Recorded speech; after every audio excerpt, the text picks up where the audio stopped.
my name is Bambang. Hello everyone.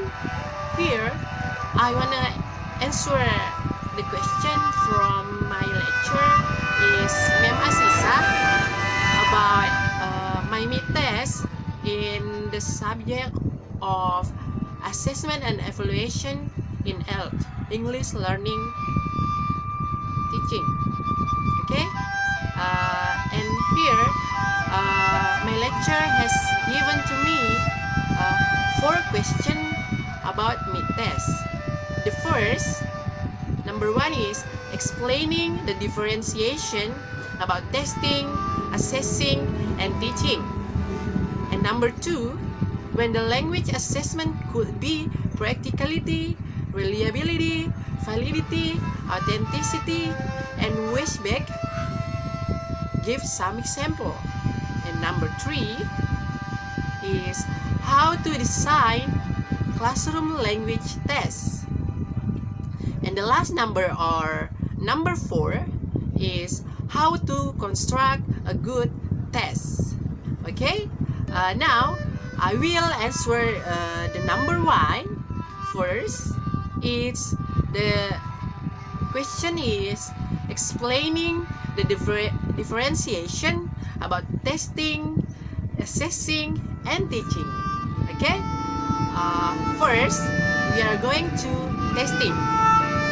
Testing or test is a method of measuring a person's ability, knowledge, or performance in a given domain.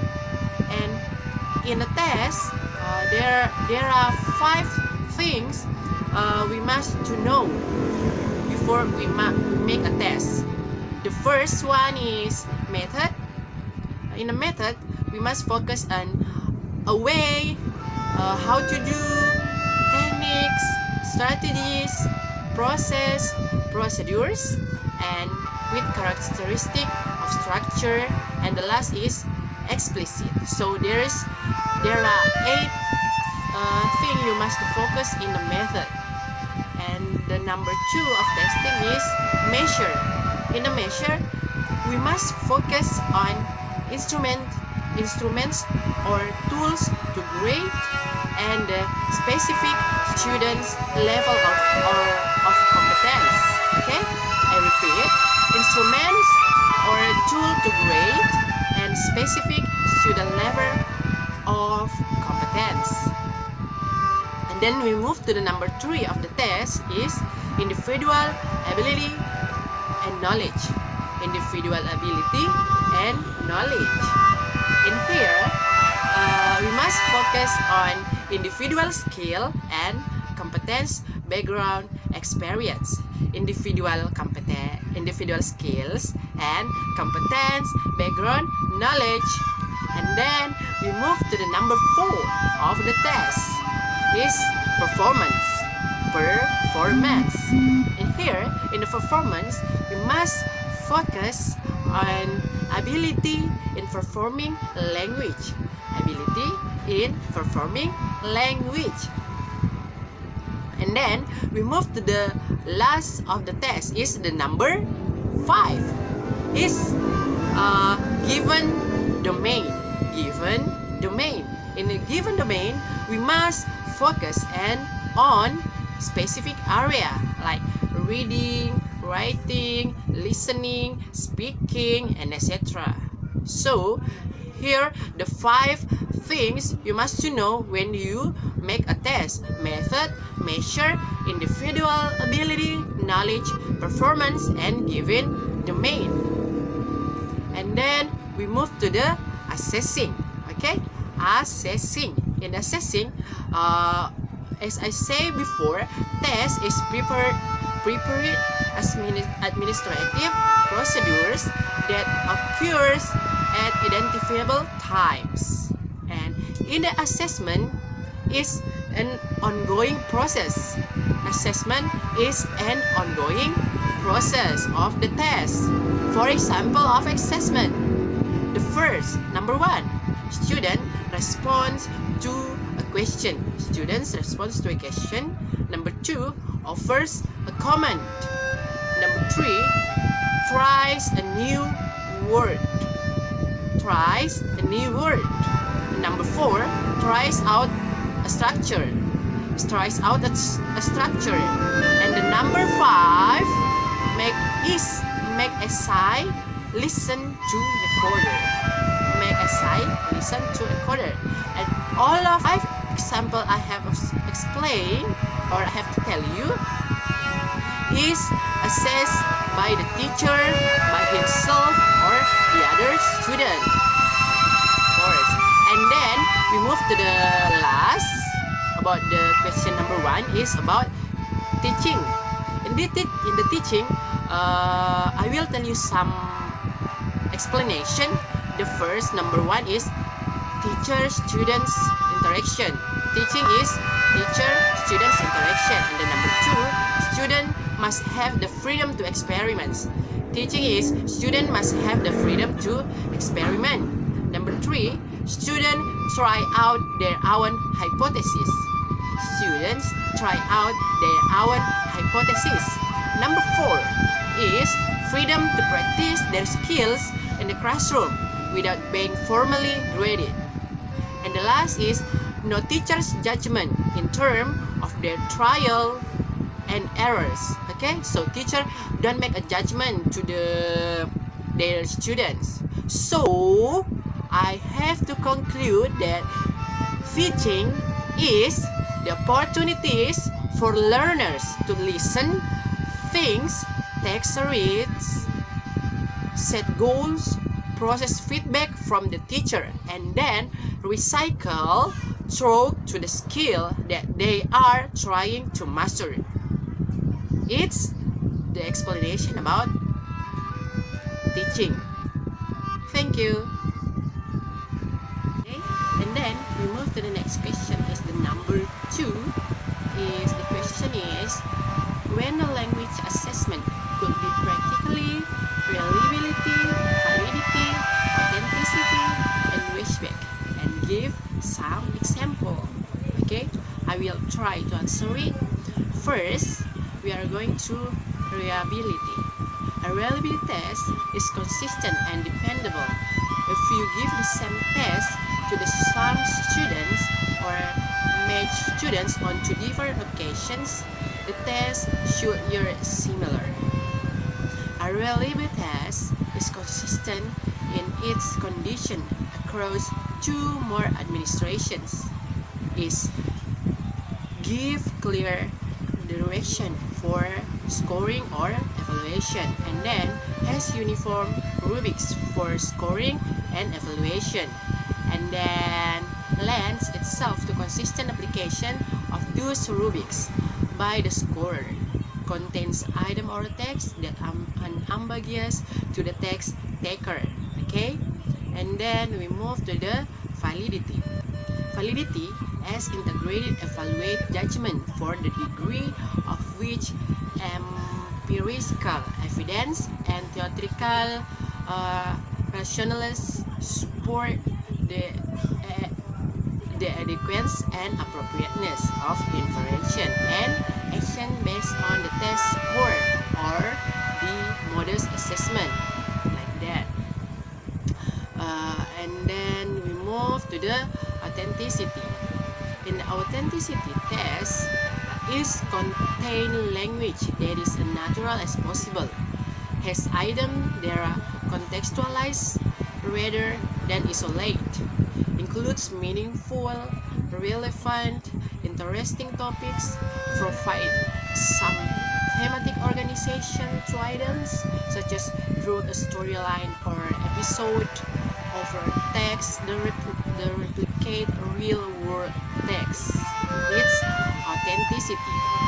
And then we move for the last is Westback. Westback, a test that provide beneficial. Westback positively influence what and how teacher teach. Positively influence what and how learner learn. Offer learners a chance to adequate prepare. Give learner feedback that change the language development. It's more formative in nature than summative. Provide condition for peak performance by the learner. Okay. Then we move to the number 3, or the next question is how to design classroom language tests. How to design classroom language tests. Okay. Before I explain it, there are 5 factors we need to take into consideration. Number 1, purpose. Number 2, objectives. Number 3, selecting and arrange items. Number 4, types of scoring, grading. And the last, or number 5, is feedback. Okay, and then how to design classroom language test. We must know the types of the test itself. The first types of the test is language aptitude test. In language aptitude test, for prediction and measure capacity for ultimate success. And then actually it has limitation and flaw because prediction is not easy to be made. And then when a person has appropriate knowledge and now strategies in learning, everyone can be success. It's language aptitude test. And then we move to proficiency test. In proficiency test, it's considered standardized multiple choice item on grammar, vocabulary, reading, and oral part. And then it's summative and non-reference such as TOEFL.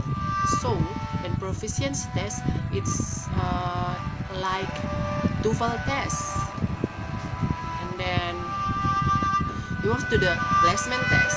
In the placement test, for divided students in levels and put them into the courses and indicate appropriate challenging material for students. So in placement test itself, it's divided the level of the students like that.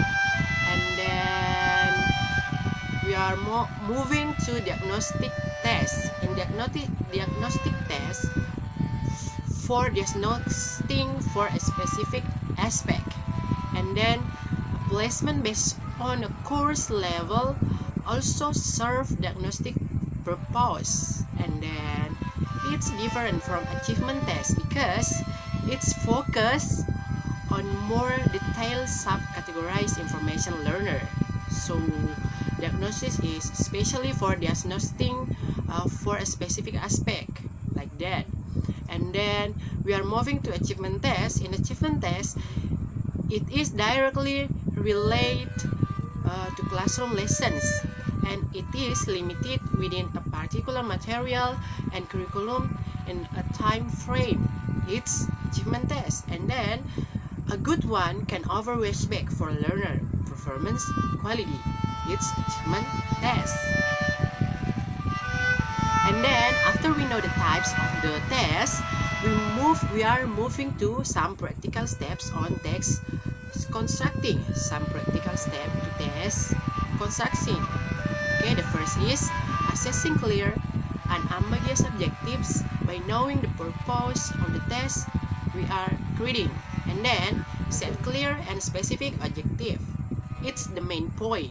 We must set the clear and specific objective, and then determine a simple and practical outline, test skill, decided form of item types and text.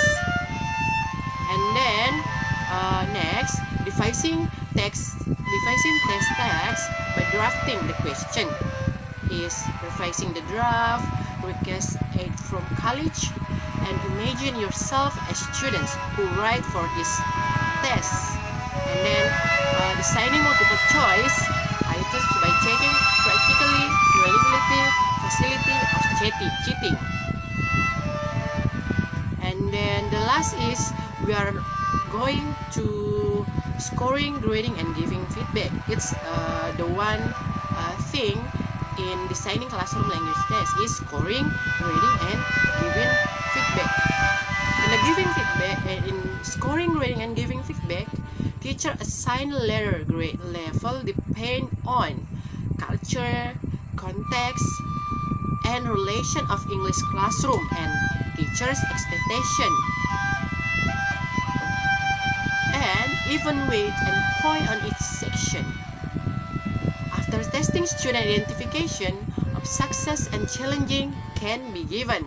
So after we test the students identification, so we can identification the success and the challenging can be given like that. And then we move to the last number, or the number 4. The question is how to construct a good test. How to construct a good test. Okay, according to me, how to construct a good test, the first or number 1 is you must to know the criteria. Where the case a good test in one that correctly measures learning and accurately discriminates between the students who have mastered the content and required skill from those who have not.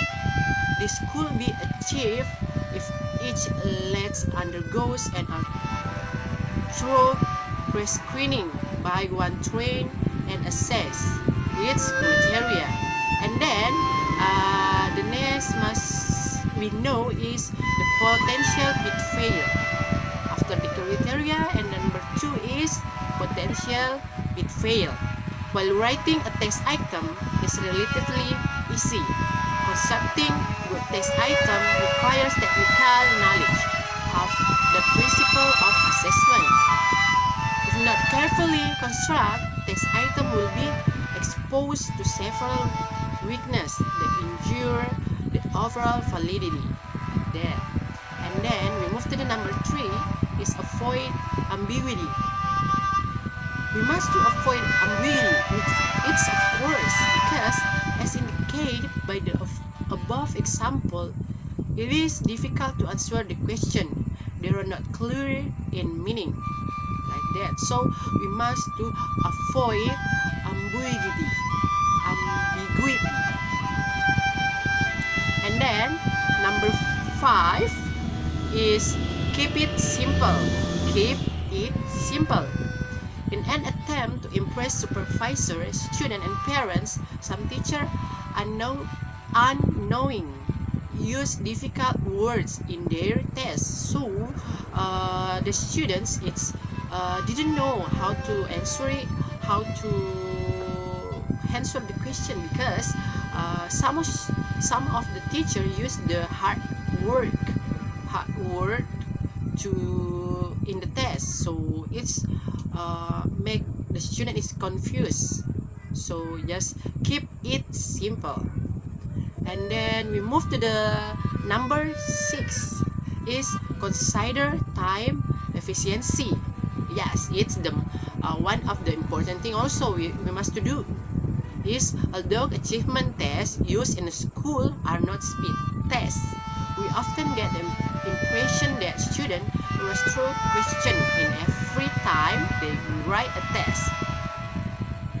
It is important to provide ample time for students to attempt those questions. So we must to consider time efficiency. We must to know the first about the time. How many time we will give to the students, how many time the student can answer each question, like for example number 1 5 minutes, number 2 3 minutes, and etc. So we must consider time efficiency like that. So I think that's all for me for all my answer, number 1, number 2, and number 3, and number 4. I hope ma'am you can understand what I say, and I hope I can have a high value of my answer. So thank you so much. Assalamualaikum warahmatullahi